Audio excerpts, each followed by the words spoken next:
Well, good morning or good afternoon, everyone. Welcome to today's Venable Nonprofit Organizations Practice Group monthly webinar.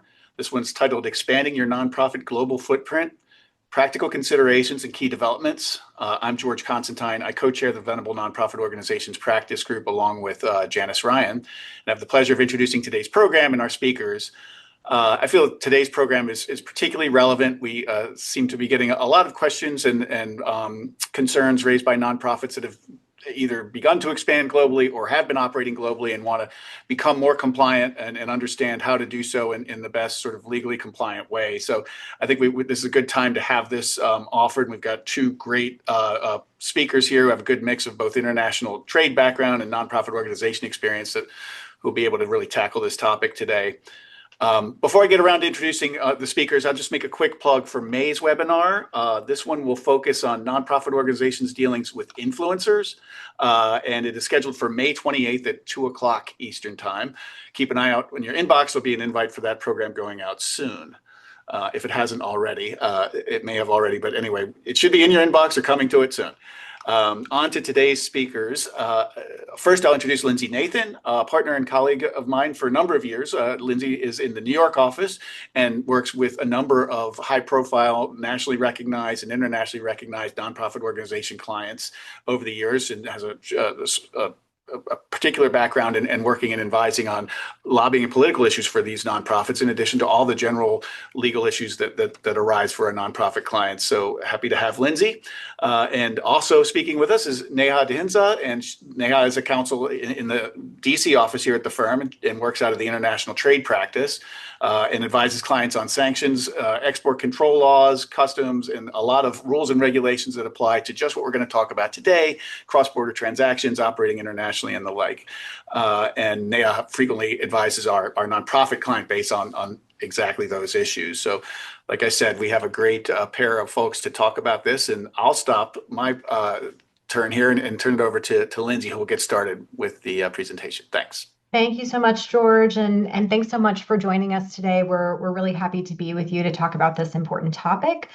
We are going to try to get through this presentation as quickly as possible, although there's a lot to cover. And if we have time at the end of the presentation, we will address any comments that or questions that you have put into the chat. So feel free to put those into the chat or ask the questions through the system, and then we will get to them if we can at the end of the presentation.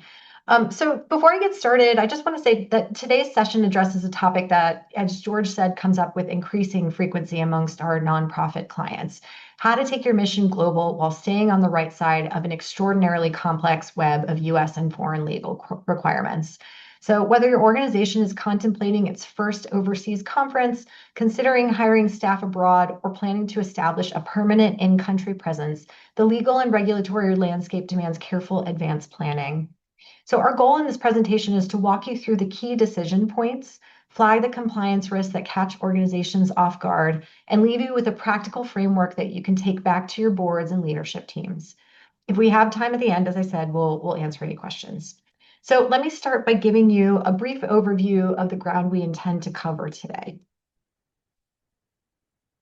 As you can see on this slide, we've organized the presentation around 5 major topic areas.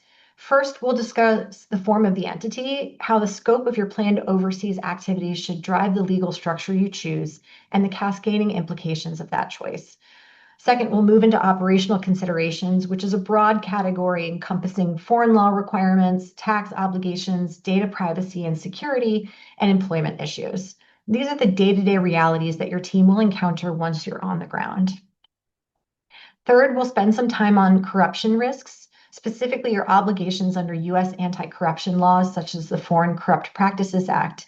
This is an area where nonprofits sometimes assume they're not in the crosshairs, and that assumption can be dangerous. Fourth, we'll address sanctions, export controls, and other considerations, including restrictions that pertain to certain countries, entities, and exports of goods, services, and technology. We'll also touch on the anti-boycott laws, which have come back into sharp focus recently. And then finally, we'll close with compliance considerations, practical steps that you can take to protect your organization through sound contractual provisions and compliance programs. So let's begin at the beginning. Before you do anything else, you need to determine what form your overseas presence will take. This slide frames the threshold question that every nonprofit should ask before expanding abroad. What exactly are your overseas activities and goals? The answer to that question breaks down in several ways. First, is this a long-term commitment or a short-term initiative?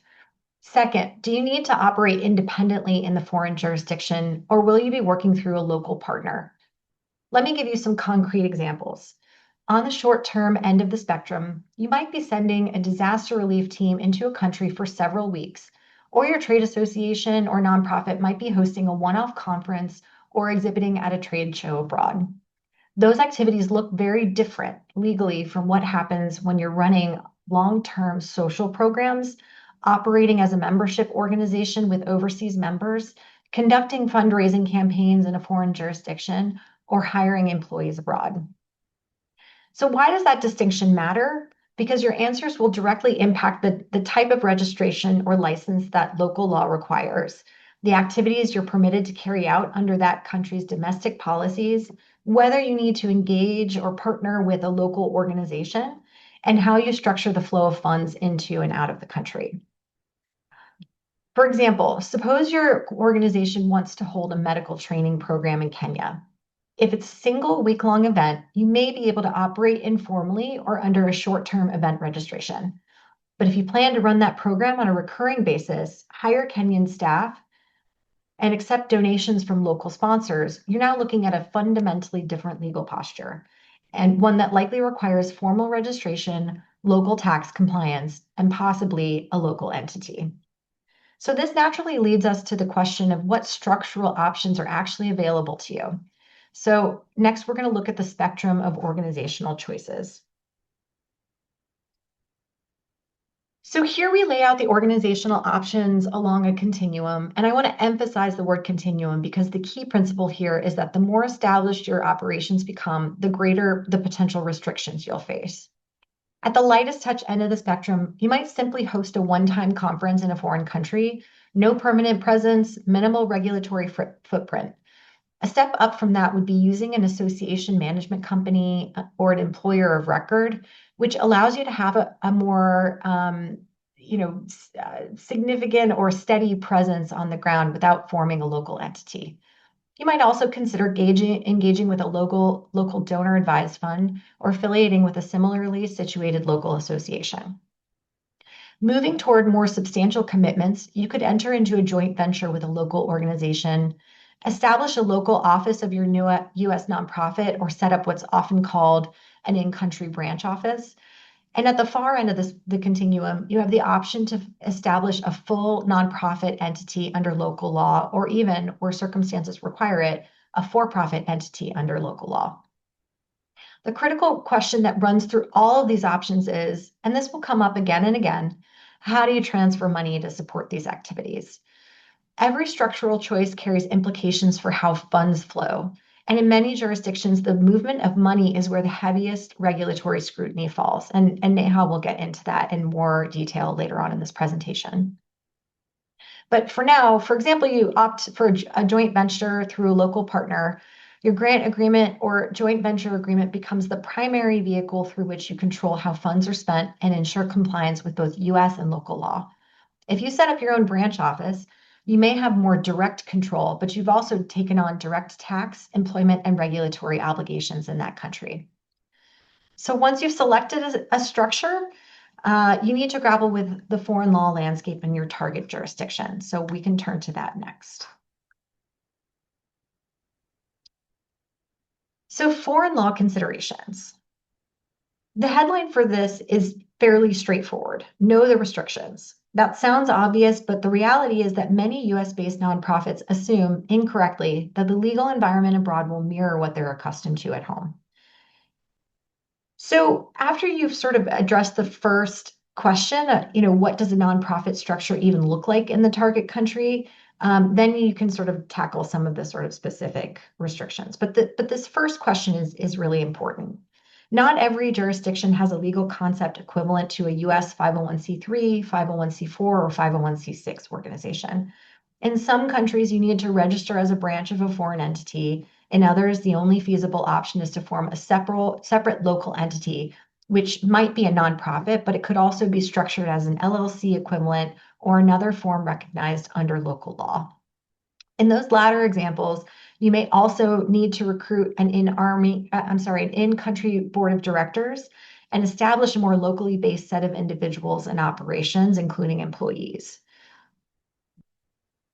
But the area that trips up organizations most frequently involves currency controls and the movement of money.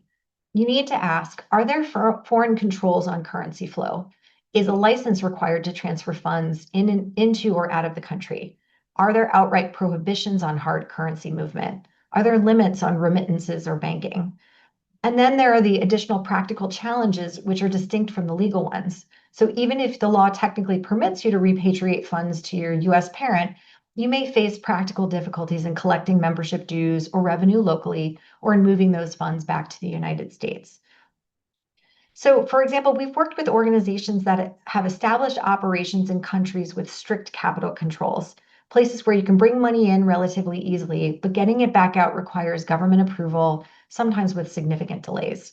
So, if your business model depends on repatriating surplus funds to the US, that's a critical fact that you need to know before you commit to a particular country or a particular structure. Now, closely related to these structural and financial considerations is another area that has become increasingly prominent in recent years, which is data privacy. Data privacy is one of the most dynamic and frankly, one of the most demanding areas of compliance for any organization operating across borders. The starting point is recognizing that you're no longer dealing with one set of privacy rules, but depending on where you operate and where your constraints, your constituents and your employees are located, you may need to comply with a patchwork of international laws. This includes regimes like the California CCPA here in the United States, the EU and UK GDPR, Brazil's LGPD, and many others. And that's only to scratch the surface of the potential data privacy laws that exist. Each of these has its own requirements, its own enforcement mechanisms, and importantly, its own penalties. So one question that you might have, and this is something that you want to think about as you're thinking about what kind of organization you have and what type of international operations you want to establish is, can you share data across international borders? This is something that you need to understand. You need to understand whether the particular regulatory regime that you're operating in, or all the regulatory regimes that you're operating in, would allow that cross-border data transfer. And then beyond the mechanics of the data transfer, you need to address consent and transparency. So your privacy policies and notices need to comply not only with the US data privacy laws that are currently applicable to you, but also with local laws. And they must be transparent about how data is used, stored, shared, and all of those different things. You'll also need to ensure that you have robust security measures in place that cover data storage, sharing protocols, and incident response. And that's all going to be sort of implicated by whatever privacy regime you are in. And then in addition, nonprofits face unique considerations that for-profits don't necessarily deal with, which, for example, many nonprofits handle data about vulnerable individuals, refugees, displaced persons, at-risk populations, and they may handle politically sensitive data. So the ethical obligations surrounding that data go well beyond what the law requires. A data breach involving refugee location for information, for example, could put lives at risk. So when you talk about data privacy compliance in the nonprofit context, the stakes can be extraordinarily high. And before you engage in any activity in any local jurisdiction, I would encourage you to consult with legal counsel that has familiarity with data privacy rules, both at home and abroad, before you do anything in this regard. So now let's shift to the operational considerations that have significant implications for your global expansion. And the first one we'll start with is tax. Tax is another area where the complexity can escalate quickly. So we'll talk sort of briefly about some of the key concepts here, but again, similar to data privacy, you want to make sure that you understand these issues and that you're conferring with counsel who has an understanding of the local tax issues as well as how all of the tax regimes sort of build on to one another. So, as a general rule, certain types of cross-border payments made by U.S. nonprofit organizations are subject to withholding tax. And beyond that, all cross-border payments are subject to IRS documentation requirements, regardless of whether withholding is ultimately required. So these documentation obligations are sometimes overlooked, and that's a compliance gap that can generate penalties. Turning to the foreign country side of the equation, many countries require registration or approval before a foreign nonprofit can operate within their borders or receive tax benefits such as deductible donations. Don't assume that your US tax exempt status carries over. In fact, in most cases, it does not. The branch versus subsidiary question, which we touched on earlier, has significant tax dimensions as well.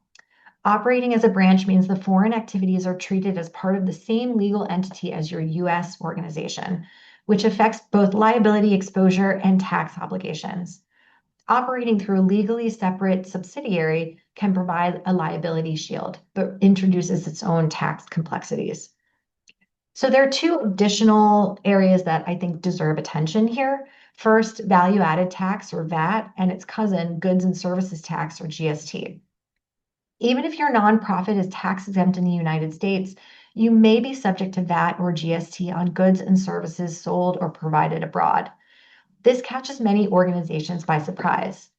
Second, transfer pricing. If you're conducting transactions between related entities in different countries, say between your US headquarters and your foreign subsidiary, those transactions must be priced at arm's length, meaning they must reflect fair market value.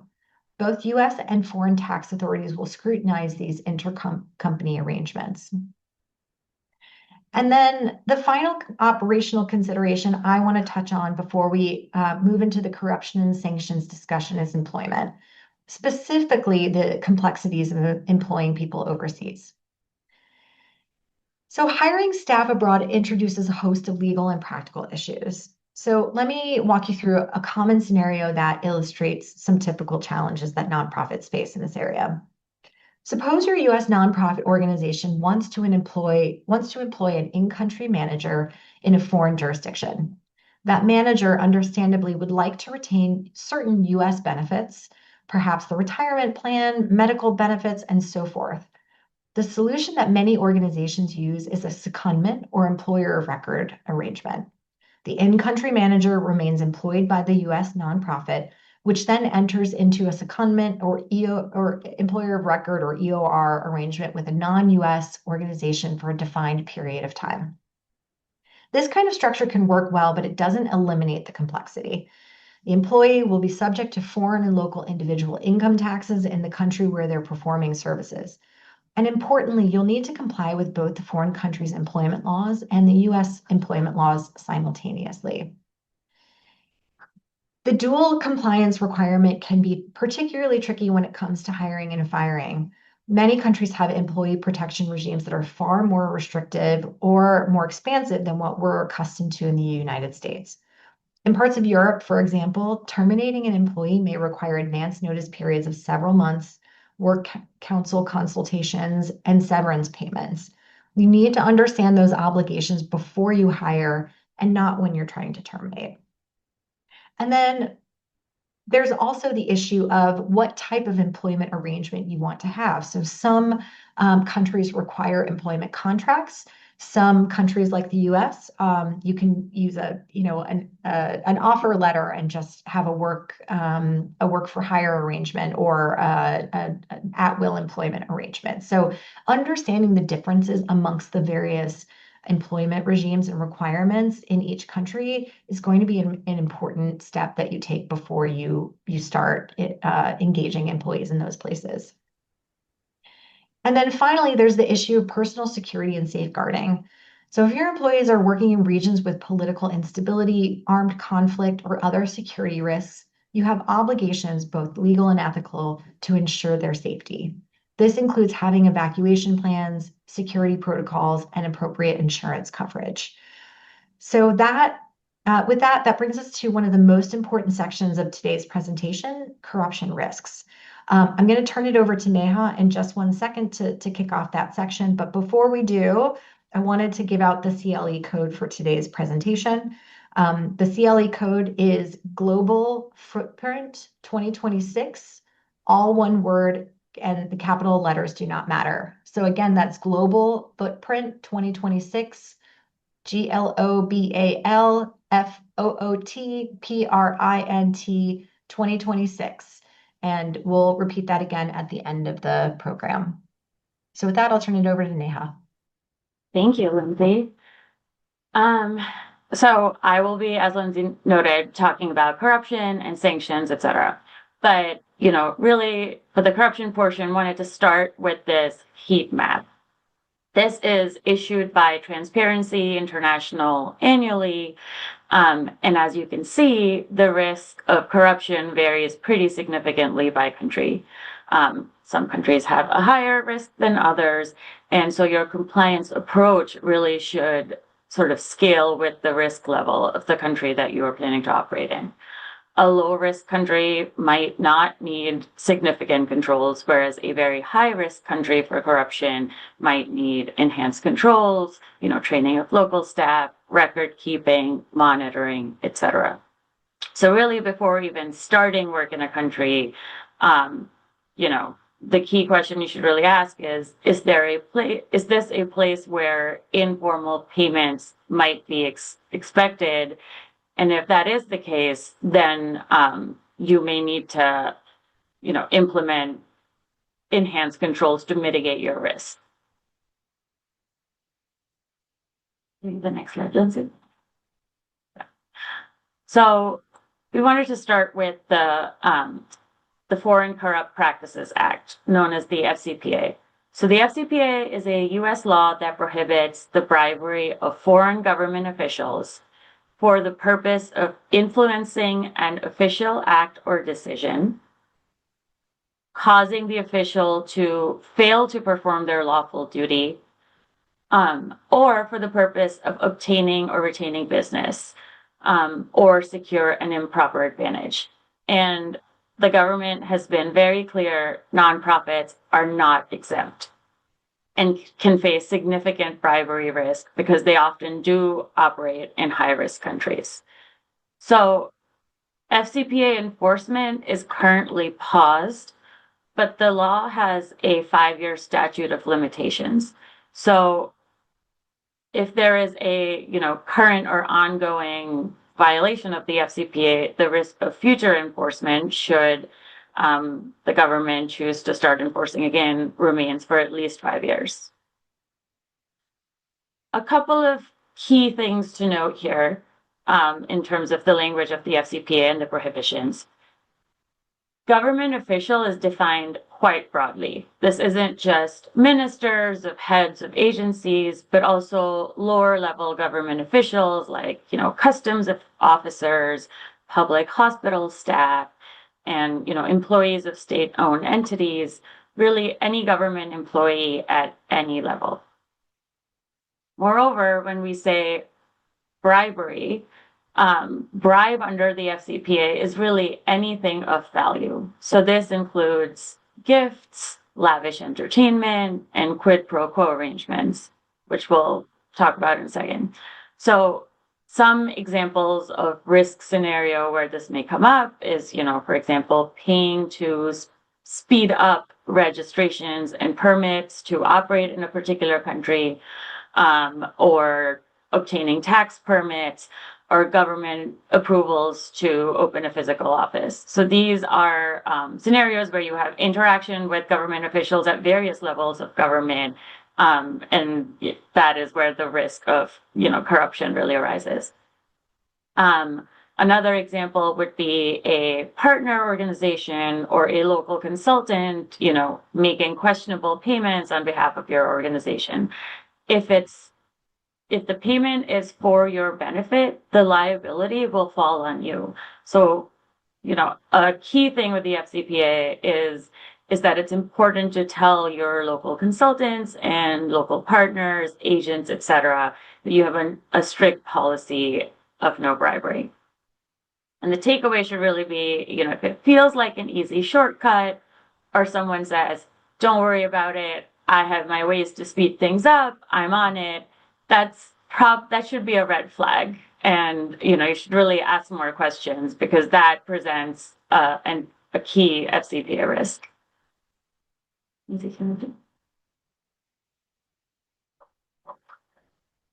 So I covered some of this already, but just to reiterate some key concepts for the FCPA.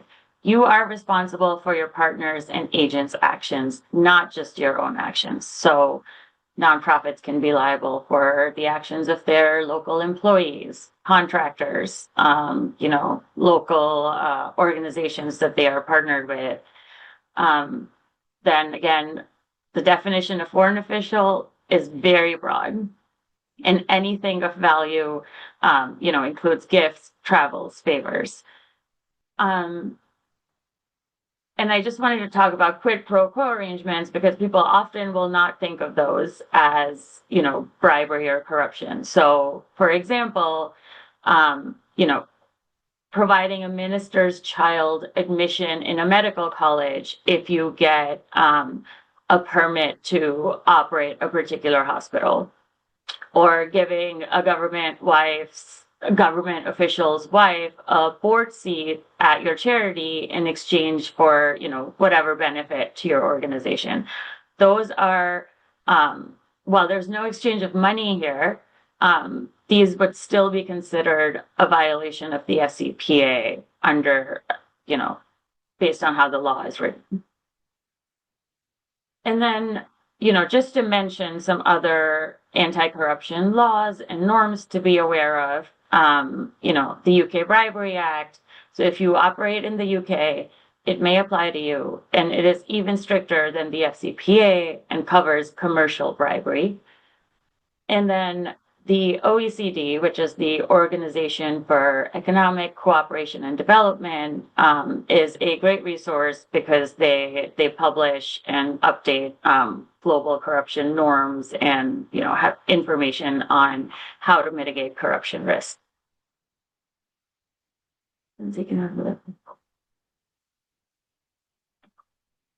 So next up, we wanted to talk about U.S. sanctions and export controls. So this can be very tricky for some nonprofits, especially those, working in humanitarian aid or social issues, because they often operate in high-risk areas and often can't vet everybody involved in a particular operation. But that doesn't mean, professional organizations and other nonprofits are without risk. And I'll provide an example in a second. So U.S. sanctions are administered by the Office of Foreign Assets Control, which is part of the Department of Treasury, OFAC. Certain countries are heavily restricted, as in they're embargoed, and these are the ones you've probably heard of, Iran, North Korea, Cuba. There's also comprehensive embargoes on certain Russia-occupied parts of Ukraine. So really, there are broad prohibitions in doing any business or in any activities in these countries, including persons and entities from these countries. But there are also just a lot of sanctions targeting specific individuals, entities, and organizations. So there's over 17,000 individuals and entities on what is known as OFAC's Specially Designated Nationals List. So it's called the SDN list. Now, there are some limited exceptions for NGOs. They're called general licenses, especially in education and humanitarian aid and things like that. But they tend to be very narrow and followed very strictly. So, if your organization does want to operate in a sanctioned region, it might be possible, but should be done very, very carefully. And after conferring with counsel, preferably. So what is prohibited? In short, it's providing funds, services, or resources to restricted parties. So some examples are sort of obvious, right? If you're funding a school in Lebanon, you should try to make sure that it's not run by Hezbollah. But as I'd said, even professional organizations and other nonprofits operating in particularly high-risk areas, not operating in particularly high-risk areas can, run afoul of U.S. sanctions. So, for example, there was a recent enforcement action against a sports academy in Florida because they accepted tuition payments from two specially designated nationals to enroll their children. So the school did not have a sanction screening protocol, and so they didn't know that these students that they have are the children of SDNs, and they were getting tuition payments, directly from the SDNs / via a third party to mask the payments. And they got fined $1.7 million by OFAC. You could also see this happening with a professional organization or a trade association where an individual on the SDN list or their child or their wife, wants to join the organization or wants a certification or something like that. So OFAC's expectation is that all U.S. entities have a risk-based sanctions compliance program, including a screening protocol, to avoid the sorts of situations that the sports academy found itself in, or a particular organization might find itself in if it provides services to an SDN. Now this, as I said, this is a risk-based compliance program. So, if you're very low risk, you're compliant and you're only US based, you have like a very small international footprint, you might not need as robust a compliance and screening program as, say, if you're a large international organization with a, very large global footprint. And then just export controls. So these are U.S. export controls are controls on exports or releases of U.S. origin goods, technology, and services. And they apply to things like advanced technology, software equipment, and even, like knowledge in some cases. So just some examples of scenarios where this could be an issue is, sharing technical knowledge with a sanctioned individual, or an individual from an embargoed country like Cuba or Iran, say, at a scientific conference. Or, sending very advanced medical equipment abroad to a embargoed country or to a particular high-risk jurisdiction that has export controls on it. So the takeaway from this slide should really be, all U.S. entities are expected to have a sanctions compliance program. Nonprofits are not exempt, and OFAC has clearly stated that over and over again. And also, if you're sending any equipment abroad or sharing technical information, you should ensure that those exports and that sharing is in compliance with U.S. export controls.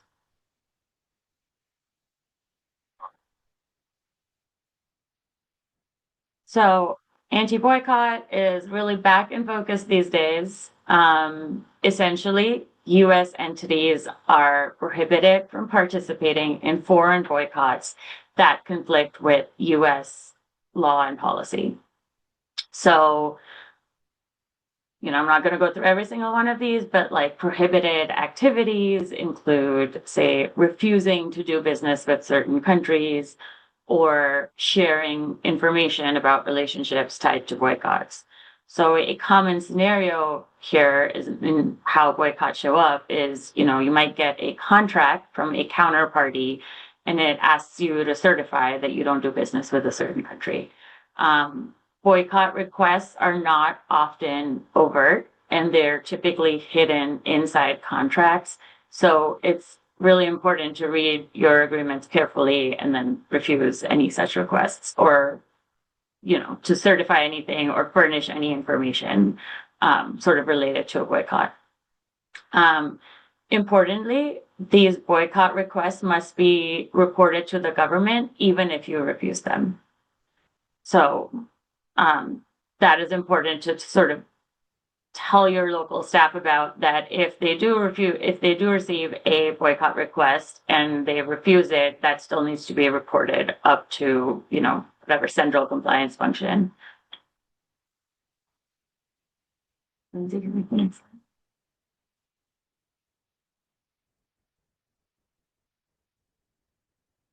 Oh, we're missing.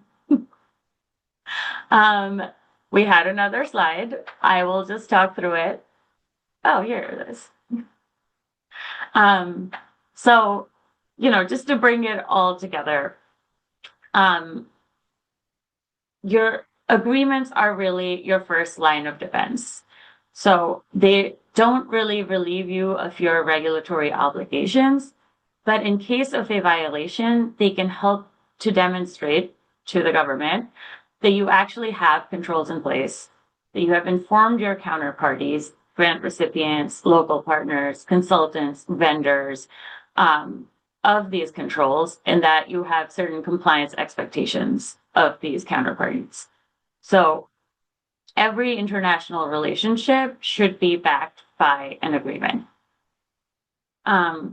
Some critical provisions that we wanted to highlight, that should be really in all international agreements. So first, dispute resolution, where disputes are handled, whether it's going to be arbitration versus litigation, and then limitation of liability if permitted under local laws. Compliance with laws, so anti-corruption clauses, clearly stating your expectations, and then sanctions and export controls clauses. The governing law, specifically noting that conflicts of laws do not apply. And a thing to think about really is whether, choosing independent contractor agreements versus setting up agency agreements with third parties in international jurisdictions. Again, this does not relieve you of regulatory liability, but can limit some liability if you can demonstrate that, say, you have less direct control over the actions of an independent contractor versus an agent. And then, IP and branding protections, of course, and termination rights. So we don't want to think about things going wrong, but your agreement should really give you very strong and broad rights to terminate agreements with third parties or pull out of programs as needed for whatever cause. Because you never know what might you might find out some negative information about a partner or a local organization or a grantee. And so it should really, your termination rights should be very strong and allow you to pull out unilaterally if they will agree to that. It's always important to tailor agreements to the country. There are, and related to that, there are a lot of local laws that might not allow for certain clauses to be included in those agreements. So we always recommend engaging local counsel early, because they, as Lindsay was talking about earlier, they obviously have a better understanding of how things operate locally, and we can work with them to make sure any particular agreement is both compliant with U.S. law and local law. Yeah. I just want to add to that as well, of the value of local counsel. So, obviously Neha and I have worked with a lot of organizations that have expanded internationally, and but we are US based lawyers, and our area of practice is in the US. And so we have some practical experience dealing with some of the issues that have come up, and over the last year in particular, I think the landscape of international nonprofits has changed quite rapidly, especially in the employment space because of funding considerations and things like that. And so we have a good sense of kind of how these things will play out, but every country has its own sort of particular way of doing things. They have their own definitions for what types of organizations are you can even operate under. So, as I mentioned earlier in the presentation, some countries will recognize a charitable entity structure and some do not, or they will require you to operate as an LLC. And so just even understanding those different nuances is really important in terms of having somebody on the ground who can really explain to you what those differences are. And I wanted to just sort of underscore and reiterate some of the other compliance considerations that we don't have on this slide. So, we talked earlier in the presentation about data privacy. Obviously, entering into any kind of jurisdiction where there are specific data privacy rules, or even sharing data across borders, certain types of data creates all kinds of different compliance obligations for both the nonprofit in the US as well as the entity that's located within the international jurisdiction. And so you're going to have to, before you even think about sort of expanding your global footprint, you want to understand what your capabilities are in terms of your own compliance programs. Are you able to take on these types of additional burdens with your particular budget? Do you have the budget for local counsel? Do you have the data storage requirements that you're going to need? Do you have staff that can help sort of manage some of these compliance obligations?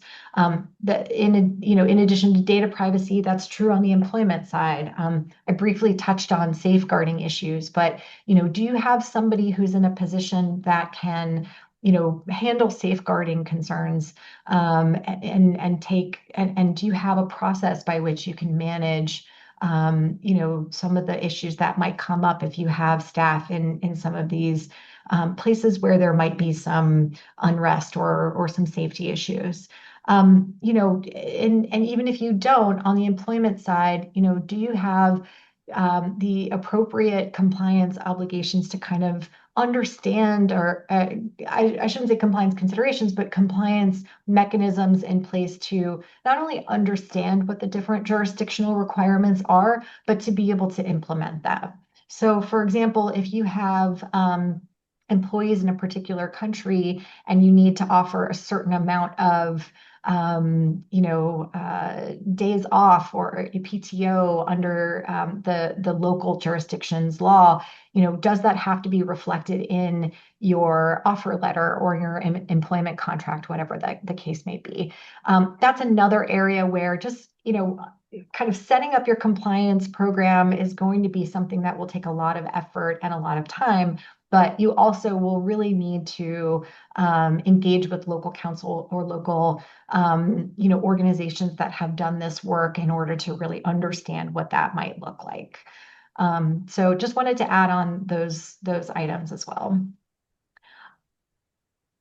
And then with that, I think we're done with the presentation.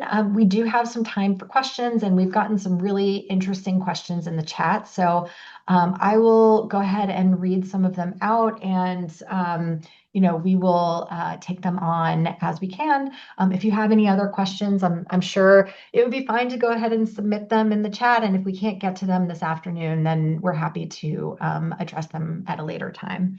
And just before we get to questions, I wanted to mention the CLE code one more time. So the CLE code for today's program is Global Footprint 2026. It's GLOBALFOOTPRINT 2026.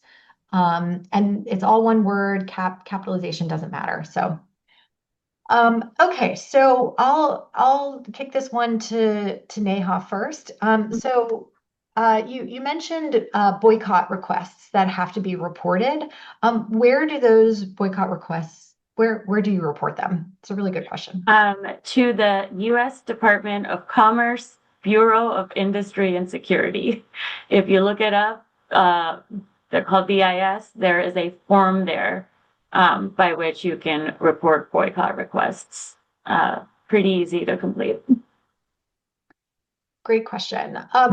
So also for Neha, if an NGO has foreign branches or operates through an associated locally formed entity, are transgressions of dealing with SDNs attributed to the US entity under OFAC? It's a very specific question. Not necessarily. As long as you can demonstrate that you were aware as a U.S. entity operating in close association with a local partner, as long as you can demonstrate that you were aware of your compliance obligations, you have a compliance program, a sanctions compliance program in place, you informed your local partner organization of those sanctions compliance obligations, and then if they go ahead and without your knowledge, against everything you said, go ahead and violate sanctions anyway, OFAC will take that into consideration. So actually, I should say, is it a violation? Probably yes. But does the agency take into consideration like what actions you took that led to the violation? Yes. Yeah, and it's a really interesting point, and I think that sort of underscores the earlier point that Neha made, which is that these issues are really complex, and so the answer of the classic legal answer of it depends is really going to be true, and that's going to be true with a lot of the considerations that you have about expanding internationally. Is that it really depends on the circumstances and the specific facts and what you're trying to accomplish and what happens in these situations as to whether or not some of these issues will be applicable. One more question for you, Neha. So I've seen various options for lists to reference in an OFAC check. We only use SDN. Are there other lists we should be checking against? The SDN list, I will say, is probably the most important one, though it is best to check against all of them. Another key list to check against is called the BIS entity list. And this applies more to export controls, but any entities on that list are actually subject to very strict export controls. So I had said earlier, export controls usually apply to advanced technology or technical information and things like that. But for the entities on what is called the entity list, those export controls apply even for, just commercial items like iPhones or routers or whatever. And importantly, there are a lot of universities and organizations in China that are on that list. So that's where people get tripped up often. There's a tool called a consolidated screening list that is available. I think it's the International Trade Administration. So it has the SDN list and all the other lists and fuzzy logic. So you can just use that. It's a catch-all. Thanks, Neha. So this one I think is probably for me. So the question is, our organization tends to understand most of the legal issues. However, it tends to be hard to advise on the best approach and assess risks because it's so difficult to understand monetary cost. Could you give an estimate on costs associated with some of the approaches? For example, registering an office in a particular country. So I think this is a really important question, and I think that gets back to kind of the first point that we were trying to make in this presentation, which is that, one of the things that you need to really understand is what is the organization's goal and how is this a priority? So, anytime you expand your operations, whether it's within the United States or outside of the United States, you're going to incur some costs associated with understanding the jurisdictional requirements, all of the sort of things that we've already talked about.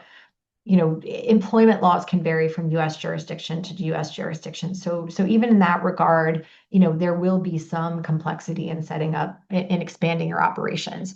But you're entering into a whole new world when you enter into an international jurisdiction, and frankly, understanding the potential costs is something that can actually be very hard to quantify.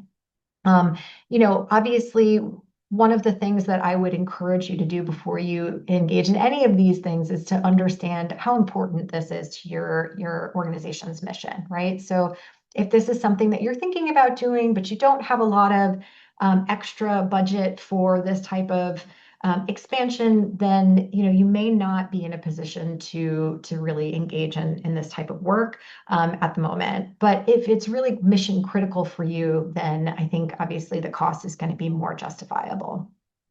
In terms of the actual hard costs, it's impossible really to sort of tell you what that might be, because every organization is going to be a little bit different, and it really is going to depend on what type of structure you're engaging in that local jurisdiction, and what you're going to be doing, and how much money we're talking about just in terms of the day-to-day operations.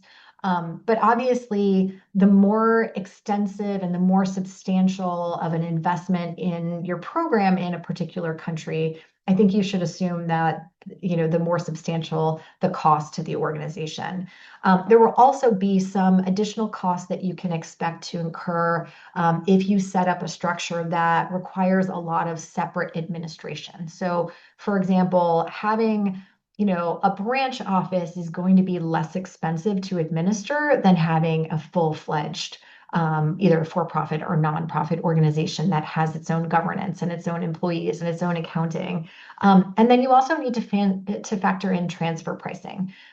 So that's going to add some additional costs on top of whatever it is that you're thinking about doing, because just moving the money back and forth is going to potentially raise some tax implications. So this is an area where it's hard to really say what the actual tangible cost will be without sort of knowing the specifics, but you can just assume that more, the bigger the presence, the broader, the higher the cost.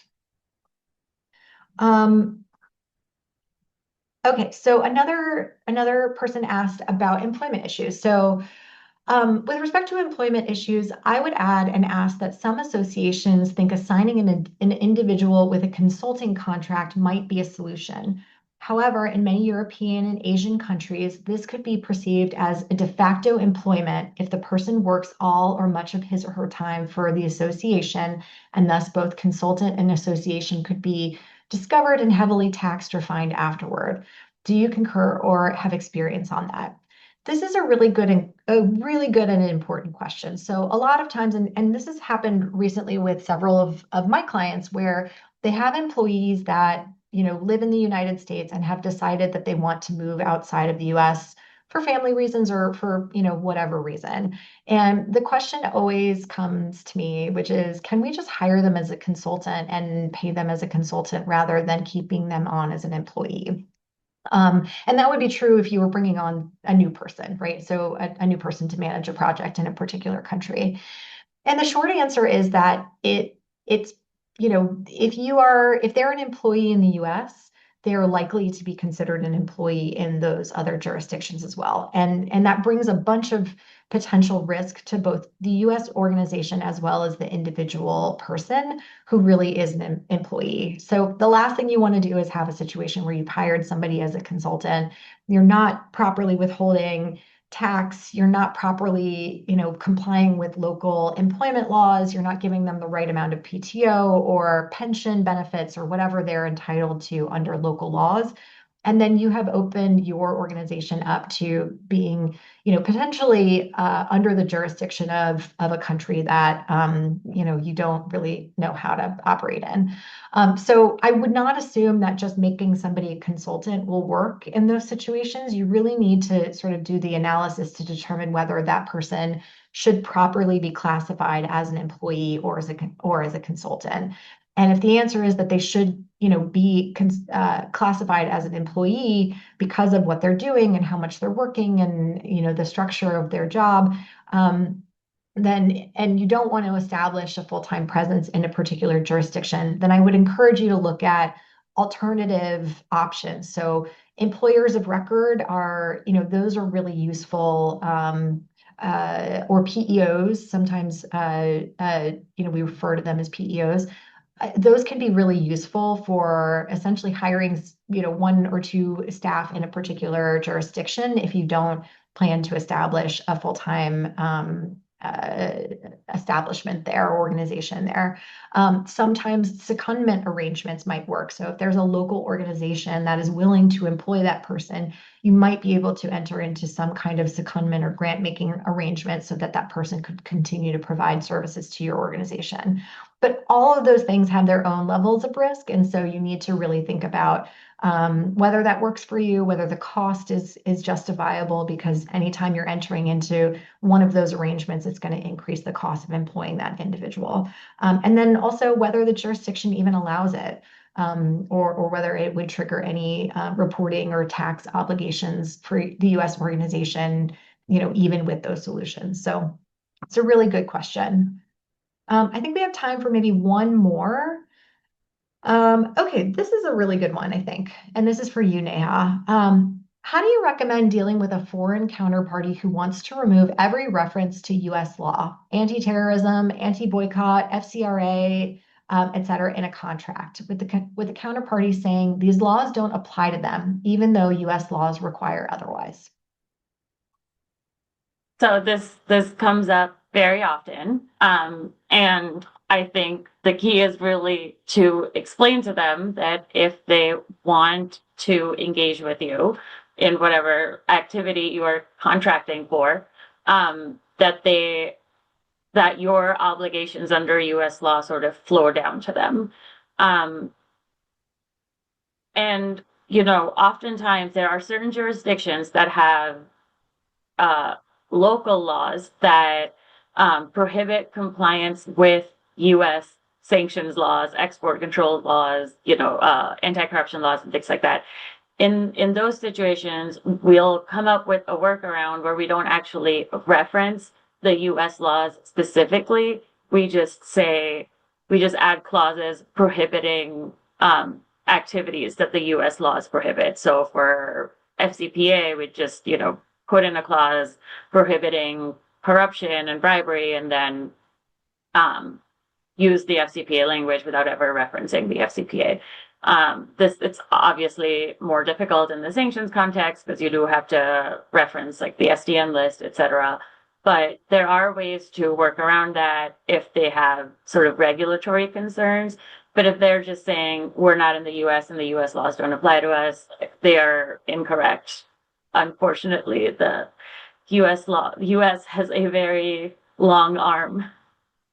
Yeah, and I think that's a really good point. And one thing one last thing I think I want to underscore about this is that there might be different customs and norms and expectations in some of these foreign jurisdictions, but at the end of the day, you have to make sure that you're comfortable with whatever you are engaging in, right? So if there are safety concerns in a particular jurisdiction, or if you have a counterparty that is thinking about that wants to enter into these types of vendor agreements and is not willing to, certify compliance with some of the things that might come back to you as an organization, that's going to be a really important flag for you to consider and risk analysis to take. So I'm going to do the CLE code one more time, just for anybody who might have missed it.